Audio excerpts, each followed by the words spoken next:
pro wrestling. We are pro wrestling. Gets title, the finish seems to have upset a portion of the viewers. Our live stream reactions we did to the show on Wrestle Talk podcast were majoritively negative, with many calling it a botch and comparable to the disastrous ending of AEW's Revolution in February. I'll be covering. I made it very clear, I was very specific in what my criticism was of this finish. Because I have seen, as I said on Twitter, I saw so many absolutely horrendous takes the morning after from a lot of people. And it's one thing to see them from random eggs with no avatar on Twitter, but I saw people with blue checks next to their name saying some of the dumbest shit that I have seen in a very long time. Criticizing the criticisms that people had of the finish to that show and the big bump at the very end, saying, oh my god, I can't believe, did all these people expect Chris Jericho to fall on actual concrete? Did they really think he was gonna die? No, you fucking moron. No, actually, that's not what people were hoping. That's not what people were expecting. And the thing about it is that these people know better.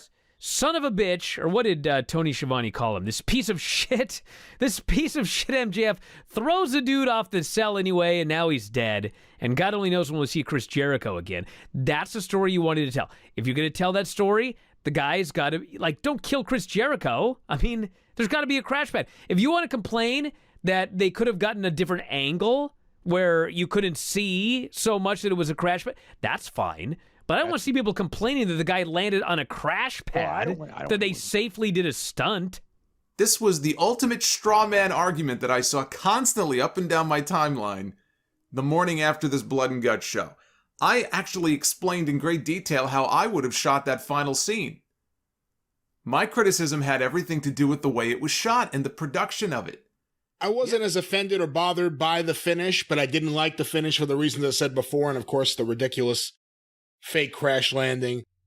I've seen Ricochet do a double rotation moonsault off the top of one cell.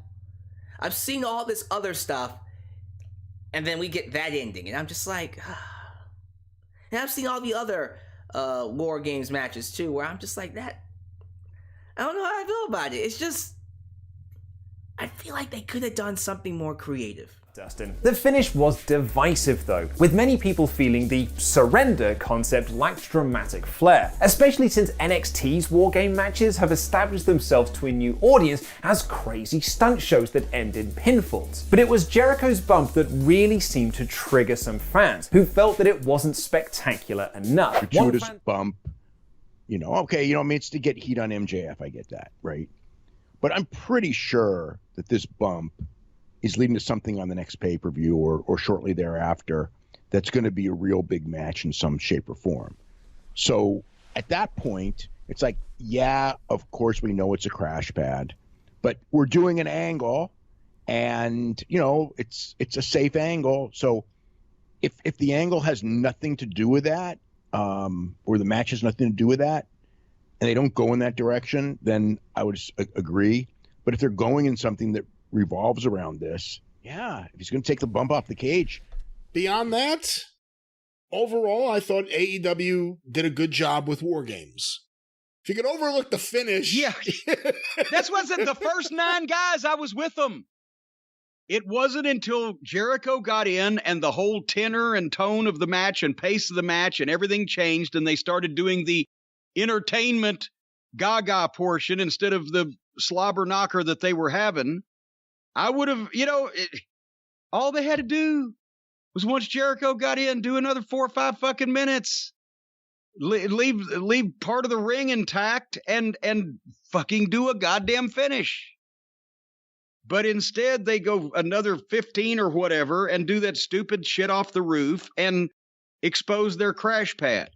You do all this stuff and they're just, we're going to toss him off the cage.